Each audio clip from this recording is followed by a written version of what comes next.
अगर आपके अंदर होते हैं ये आध्यात्मिक बदलाव, तो आप बन सकते हैं सबसे बेहतर। क्या आप जानते हैं कि स्पिरिचुअल अवेकनिंग क्या है? स्पिरिचुअल अवेकनिंग, जिसे हिंदी में आध्यात्मिक जागरण भी कहते हैं, स्पिरिचुअल अवेकनिंग में हम किस तरह के चेंजेस को फेस करते हैं, स्पिरिचुअल अवेकनिंग हमारे लिए किस तरह से बेनिफिशियल है, आज हम इसके बदलाव के बारे में जानेंगे। इसे सही से ना समझ पाने के कारण कई बार हम डिप्रेशन फील करने लगते हैं। स्पिरिचुअल अवेकनिंग ऐसी प्रोसेस है जो अपने साथ कई चेंजेस लाती है, जो कि सामान्य इंसान के लिए ये एक मैजिक जैसा है, या फिर यूं भी कह सकते हैं कि ये डर भी ला सकती है। ऐसा सिर्फ तभी होता है जब हम अपने अंदर के बदलाव के विपरीत काम करने लगते हैं। इस कंडीशन में आप परेशान होने लगते हैं और सोचने लगते हैं कि ये बदलाव आखिर मेरे लिए सही है या फिर मुझे इससे कोई खतरा तो नहीं। आगे इस वीडियो में 10 ऐसे साइन बताने वाली हूँ जो स्पिरिचुअल अवेकनिंग में आप फील कर सकते हैं। ये बदलाव होने पर आपको घबराने की ज़रूरत नहीं है, बल्कि स्थिर बने रहने की कोशिश करते रहें। जल्द ही आप सभी बदलाव को आसानी से अपने अनुसार ढालने में सक्षम हो जाएंगे। तो चलिए जानते हैं आपके स्पिरिचुअल अवेकनिंग में आप क्या बदलाव महसूस कर सकते हैं। अक्सर देखने में आता है कि जब ऐसा होता है तो हम खुद को बीमार महसूस करने लगते हैं। ऐसा इसलिए होता है क्योंकि हमारा बॉडी खुद को इस चेंज के लिए रेडी करने में लग जाता है। यही वजह है कि हम कुछ समय के लिए बहुत ही वीक फील करने लगते हैं, लेकिन वही कुछ टाइम बाद एक नई एनर्जी से खुद को भरा हुआ महसूस कर सकते हैं। तो चलिए अब जानते हैं टॉप 10 स्पिरिचुअल अवेकनिंग साइन यानी कि आध्यात्मिक जागरण के मुख्य लक्षण के बारे में। नंबर 1, बदलाव के अनुसार खुद को शो करना। हम जैसे हैं हम खुद को वैसे ही शो करने लगते हैं। तो जाहिर सी बात है कि हम अपने अंदर आए इस बदलाव को दूसरों के सामने रखते हैं। हम अपने फ्रेंड्स के साथ अपने अंदर के बदलाव को एक बड़े व्यक्ति की तरह पेश करते हैं, या फिर हमारा सोशल मीडिया अकाउंट स्पिरिचुअल चीज़ों से भरने लगता है। नंबर 2, स्पिरिचुअल अवेकनिंग, हर किसी से प्यार का भाव रखना। हम अपने आसपास के हर वस्तु को लव करने लगते हैं, चाहे वो जानवर हो, पेड़ पौधे हो। हमें नेचर की बनाई हर वस्तु, हर चीज़ अच्छी लगने लगती है, चाहे वो फिर कोई भी हो।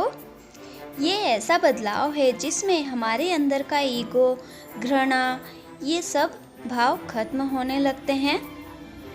अगर इस दौरान हम खुद को स्थिर बना सकते हैं तो प्रकृति के इस चेंजेस को भी समझ सकते हैं। नंबर 3, दुनिया को बदलने के बजाय खुद पर ध्यान देना। हम उन लोगों की परवाह नहीं करते हैं जिनका हमें पता होता है कि वो झूठा दिखावा कर रहा है, जैसे कि कोई नेता या अभिनेता या फिर समाज का कोई और व्यक्ति, और हम उन्हें दोष देने के बजाय खुद में बदलाव लाने के बारे में सोचने लगते हैं और एक्शन लेना भी शुरू कर देते हैं।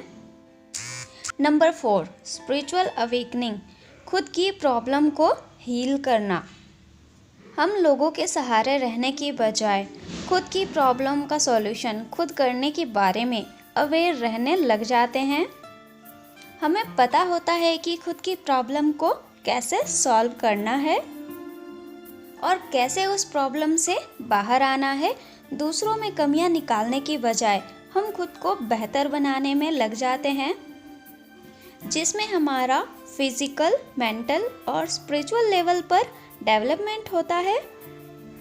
इसमें हमारा सबसे बड़ा बेनिफिट ये होता है कि हम किसी से कोई उम्मीद नहीं रखते हैं और ना ही हम बेवजह परेशान होते हैं।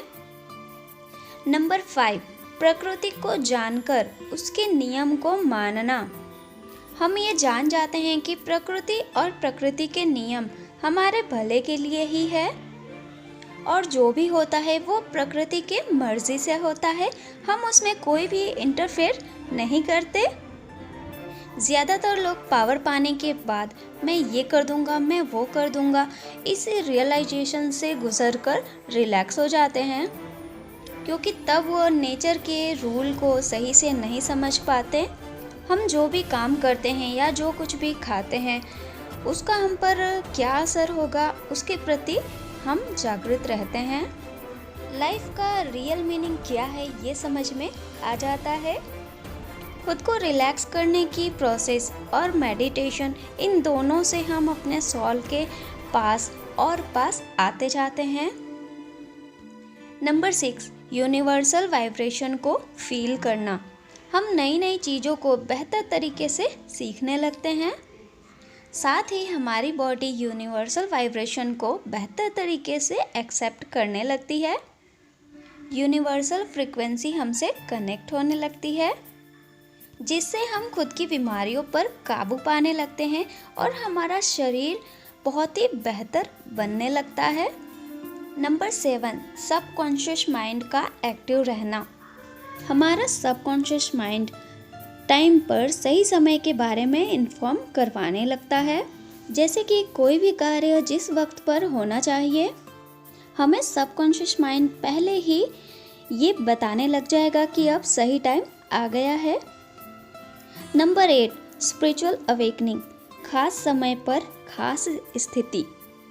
पूरे दिन में एक खास समय पर एक स्पेशल वाइब्रेशन हम महसूस करने लगते हैं, जो हमें सब कामों से भुलाकर उस गहरी अवस्था में ले जाता है जो कि बहुत ही दुर्लभ है। जैसे कि एक खास समय पर आपके शरीर का खुद ब खुद शांत हो जाना, जो पहले आपके मेडिटेशन का टाइम था। नंबर 9, टाइम का सही तरीके से सदुपयोग करना। हम समय की गति को सही तरीके से समझने लगते हैं। हमें पता चलने लगता है कि किस समय किस काम का होना बहुत ही ज़्यादा ज़रूरी है और हम उस काम को सही समय पर करने लगते हैं। नंबर 10, ईमानदारी और सच्चाई की राह पर चलना। हम सच्चाई की राह पर चलने लगते हैं, क्योंकि तब हमें ये पता चलने लगता है कि सच्चाई को अगर थोड़े टाइम के लिए दबा भी दिया जाए तो वो सच ही रहता है। अंदर से जो भाव बनते हैं वो सच की राह से जुड़े हुए होते हैं। तो फ्रेंड्स, ये थे स्पिरिचुअल अवेकनिंग के 10 साइन।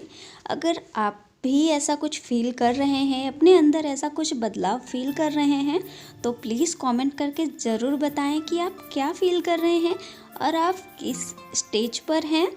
और अगर आपको ये जानना है कि स्पिरिचुअलिटी क्या होती है, आध्यात्मिकता क्या होती है, तो इसकी वीडियो मेरे चैनल पे है, आप उसे भी देख लें पहले, तो आपको ज़्यादा समझ में आएगा ये वीडियो। और फ्रेंड्स, वीडियो पसंद आए तो वीडियो को लाइक करें, शेयर करें और चैनल को सब्सक्राइब करना बिल्कुल ना भूलें। बेल आइकन को भी प्रेस करें। And thanks for watching.